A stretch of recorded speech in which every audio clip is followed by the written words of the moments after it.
di sebuah kepulauan yang jauh dari peradaban. Ada sebuah pulau yang tidak tertera di peta manapun. Orang-orang menyebutnya Pulau Hantu. Pulau itu selalu diselimuti kabut tebal. Bahkan di siang hari yang paling cerah, nelayan setempat sering memperingatkan orang-orang untuk tidak mendekati pulau itu. Bukan karena pulau itu terkutuk, kata mereka, tapi karena tidak ada yang pernah kembali. Suatu hari, sekelompok mahasiswa yang penasaran dengan kisah-kisah misterius memutuskan untuk menjelajahi pulau itu. Mereka terdiri dari 5 orang, Andi, Siska, Rian, Dina, dan Tony, masing-masing memiliki alasan berbeda untuk mengikuti ekspedisi ini. Andi ingin menulis buku tentang tempat-tempat terlarang. Siska seorang fotografer, dan yang lainnya sekadar mencari sensasi dan adrenalin. Mereka tiba di dermaga yang terdekat dengan pulau pada sore hari. Saat matahari mulai tenggelam, kabut perlahan menyelimuti perahu kecil yang mereka sewa. Tak ada angin, tak ada ombak, hanya suara jantung mereka yang berdetak keras. Semakin mendekat ke pulau yang kabarnya dihuni oleh arwah-arwah penasaran. Setibanya di pantai pulau itu, suasana terasa sangat aneh. Tidak ada suara burung, tidak ada serangga, hanya keheningan yang menggetarkan. Mereka mulai berjalan ke dalam hutan yang gelap, berharap menemukan jejak sejarah kelam yang konon ada di sana. Saat malam semakin larut, mereka mulai merasakan sesuatu yang ganjil. Dari balik pepohonan, bayangan-bayangan besar seperti mengintai. Suara-suara aneh terdengar samar, seperti bisikan yang mencoba merasuki pikiran mereka. Dina, yang biasanya pemberani, mulai merasa tidak nyaman. Aku merasa ada yang mengikuti kita, bisiknya, saat mereka mencapai sebuah bangunan tua yang terbengkalai di tengah pulau. Suasana berubah drastis, udara menjadi lebih dingin, dan setiap langkah terdengar menggema dengan keras. Siska mengeluarkan kamera dan mencoba memotret. Tapi setiap kali ia menekan tombol, foto yang dihasilkan selalu kabur. Rian, yang skeptis, tertawa gugup. Mungkin baterainya habis, ujarnya, mencoba menyembunyikan kegugupan. Namun, tiba-tiba pintu gedung itu terbuka dengan sendirinya. Perlahan-lahan berderit seperti adai yang mengundang mereka masuk. Tony, yang dikenal sebagai yang paling berani, memutuskan untuk masuk lebih dulu. Di dalam gedung, mereka menemukan banyak ukiran aneh. Di dinding gambar-gambar, sosok manusia tanpa wajah, berjejer memanjang. Semakin dalam mereka berjalan, suasana semakin mencekam. Kemudian, tanpa peringatan, pintu gedung itu tertutup dengan keras, membuat mereka semua tersentak. Lampu senter yang mereka bawa tiba-tiba berkedip-kedip, sebelum akhirnya mati total. Dalam kegelapan yang mematikan, bisikan-bisikan yang lebih jelas terdengar bahasa yang tidak mereka pahami, tapi sangat mengerikan. Seketika itu juga, satu persatu dari mereka mulai menghilang. Dina, yang pertama kali merasakan keanehan, lenyap tanpa jejak setelah berteriak histeris. Andi dan Siska mencoba mencari-cari dengan senter mereka, tapi kabut semakin tebal, dan setiap langkah mereka terasa seperti berjalan di tempat yang sama. Mereka merasa terjebak dalam lingkaran waktu yang aneh. Rian, yang selalu menganggap cerita pulau ini lalutan, kini tidak bisa menahan rasa takutnya. Ini bukan tempat manusia, katanya panik. Ia berlari keluar gedung, namun saat mencapai pantai, perahunya sudah tidak ada. Ia menemukan jejak kaki yang aneh di pasir, jejak kaki yang bukan milik manusia. Hanya tinggal Andi dan Siska yang tersisa di gedung tua itu. Mereka berusaha untuk tidak panik, tapi bayangan-bayangan yang menghantui mereka semakin mendekat. Suara langkah kaki yang tidak terlihat, napas yang terasa di tengkuk mereka, dan bisikan-bisikan yang semakin keras. Mereka tahu waktunya hampir habis. Ketika fajar mulai menyingsing, kabut yang menyelimuti pulau itu perlahan menghilang. Namun, kelima mahasiswa itu tidak pernah ditemukan lagi. Perahu mereka ditemukan hanyut di dermaga tanpa ada tanda-tanda kehidupan. Penduduk setempat yang menemukannya hanya bisa bergidik, menggumamkan satu kalimat, Pulau Hantu telah menelan mereka. Hingga hari ini, Pulau Hantu tetap menjadi misteri. Tidak ada yang berani mendekatinya lagi. Dan setiap kali kabut mulai menyelimuti laut, suara bisikan dari pulau itu masih terdengar samar-samar, memanggil mereka yang berani mencoba kembali. Bertahun-tahun setelah hilangnya para mahasiswa tersebut, kisah Pulau Hantu berubah menjadi legenda yang hanya dibicarakan dalam bisikan di sudut-sudut desa. Namun, tidak semua orang merasa puas dengan cerita-cerita itu. Ada seorang pria muda bernama Arman, seorang jurnalis, Investigasi yang dikenal gemar membongkar misteri dan menantang mitos. Saat ia mendengar tentang hilangnya 5 mahasiswa, rasa penasaran dalam dirinya tak terbendung. Arman menghabiskan berbulan-bulan meneliti kisah pulau tersebut.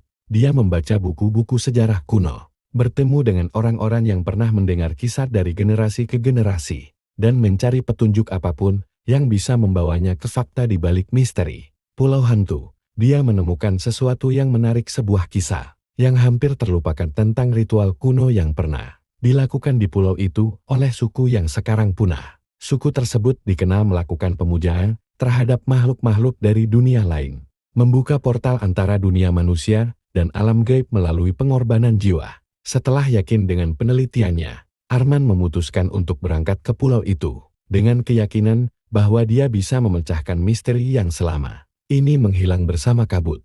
Namun kali ini, dia tidak akan pergi sendirian. Dia membawa 2 rekannya, Bimo, seorang ahli supranatural, dan Tika, seorang ilmuwan yang skeptis namun ingin memverifikasi cerita ini secara ilmiah. Mereka tiba di dermaga pada pagi hari, saat kabut masih tipis. Perahu motor mereka perlahan melaju menuju pulau, dan tak lama kemudian, kabut mulai mengantal. Sama seperti yang terjadi pada para mahasiswa, suasana di sekitar mereka mulai berubah. Hawa dingin yang tak wajar mulai menyelimuti, dan suara alam seakan-akan lenyap begitu saja, membuat segala sesuatu terasa sepi dan asing. Setelah tiba di pantai pulau, mereka langsung menuju gedung tua yang pernah disebut dalam laporan. Bangunan itu kini tampak lebih usang, dengan akar-akar pohon yang merambat di dindingnya, seolah alam berusaha menelan gedung tersebut kembali. Tika mengambil beberapa sampel tanah dan akar, berharap menemukan jawaban secara ilmiah tentang keanehan yang melingkupi pulau itu. Namun, seiring berjalannya waktu, ketiganya mulai merasakan sesuatu yang tidak bisa dijelaskan oleh logika. Sama seperti kelompok sebelumnya, mereka mulai mendengar bisikan. Kali ini lebih jelas, lebih dekat. Suara-suara itu berbicara dalam bahasa kuno yang pernah dibaca Arman dalam catatan sejarah suku di pulau tersebut. Mereka memanggil kita, bisik Arman. Wajahnya mulai terlihat tegang. Bimo, yang sangat peka terhadap hal-hal gaib, tiba-tiba terpaku di tempatnya. Kita tidak sendirian di sini, ucapnya pelan. Ia bisa merasakan keberadaan makhluk-makhluk yang tidak terlihat, tapi sangat nyata bagi dirinya. Tika, yang skeptis, mencoba tetap rasional, tapi keganjilan mulai merasuki pikirannya juga. Alat-alat ilmiahnya tidak bekerja dengan baik, dan suhu di sekitarnya turun drastis tanpa sebab yang jelas. Saat malam tiba, ketiganya memutuskan untuk berkemah di dekat gedung tua, berharap pagi bisa memberikan kejelasan. Tapi malam itu menjadi mimpi buruk. Kabut tebal turun dengan cepat, membungkus tenda mereka dalam kegelapan pekat. Dari luar, terdengar suara langkah-langkah kaki, semakin mendekat. Bimo, yang merasakan bahaya, segera keluar dari tenda, membawa jimat perlindungan yang ia bawa. Namun, begitu ia keluar, tubuhnya langsung tersantak oleh kekuatan yang tak terlihat, membuatnya jatuh ke tanah tanpa bisa bergerak. Di dalam tenda, Arman dan Tika mendengar Bimo berteriak. Mereka keluar dan melihat sesuatu yang tidak mereka duga. Sosok bayangan besar berdiri di depan Bimo, tak berbentuk tapi memancarkan aura kebencian yang dalam. Sosok itu bergerak perlahan ke arah mereka, dan setiap langkahnya membuat tanah di sekitar mereka bergetar. Arman mengingat ritual kuno yang ia baca, bahwa satu-satunya cara untuk menutup portal yang terbuka adalah dengan melakukan pengorbanan. Dia sadar pulau ini telah menjadi penjara bagi arwah-arwah yang tak tenang, dan mereka mencari jiwa-jiwa baru untuk tetap bertahan. Tika mulai kehilangan kendali, panik karena ilmuwan dalam dirinya tidak bisa menerima apa yang sedang terjadi. Ini tidak mungkin, teriaknya, tapi kenyataan di depannya terlalu nyata untuk diabaikan. Dalam keputusasaan, Arman menyadari bahwa satu-satunya cara untuk menyelamatkan mereka adalah dengan mengorbankan dirinya sendiri. Dia mengingat kalimat dalam bahasa kuno yang bisa menghentikan ritual itu, dan tanpa berpikir 2 kali, dia mulai melafalkannya. Seketika, sosok bayangan itu berhenti. Angin yang dingin berembus kencang, membawa kabut yang semakin tebal, tapi sosok itu mulai memudar perlahan-lahan. Arman terus melafalkan mantra, sementara bayangan tersebut menghilang satu persatu, terseret kembali ke dalam kegelapan.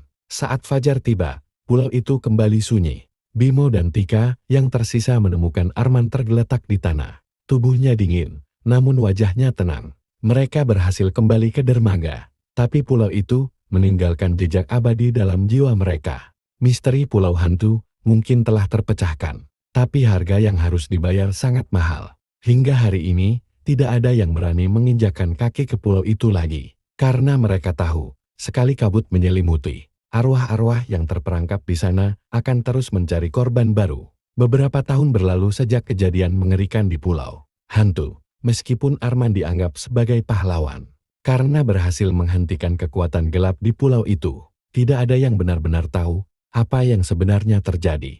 Cerita tentang pengorbanan Arman menjadi kabur, dan orang-orang desa hanya mengenangnya sebagai salah satu dari mereka yang hilang di pulau terkutuk itu. Namun, Bimo dan Tika yang selamat dari insiden tersebut tidak pernah bisa sepenuhnya melupakan apa yang mereka alami. Bimo yang dulunya seorang ahli supranatural, menghabiskan bertahun-tahun mencoba mempelajari lebih dalam tentang makhluk-makhluk yang menghuni pulau itu. Ia yakin bahwa meskipun Arman telah menutup portal gaib yang membuka jalan bagi mereka, pulau itu masih menyimpan kekuatan jahat yang menunggu waktu untuk bangkit kembali. Sementara itu, Tika yang awalnya seorang ilmuwan skeptis telah berubah drastis. Trauma dari kejadian di pulau tersebut membuatnya meninggalkan dunia sains. Dia terjerumus dalam kegilaan, selalu merasa bahwa ada sesuatu yang masih mengikutinya. Setiap malam, ia bermimpi tentang kabut tebal yang menyelimuti, dan bisikan-bisikan dalam bahasa kuno itu selalu terdengar, semakin jelas dari hari ke hari.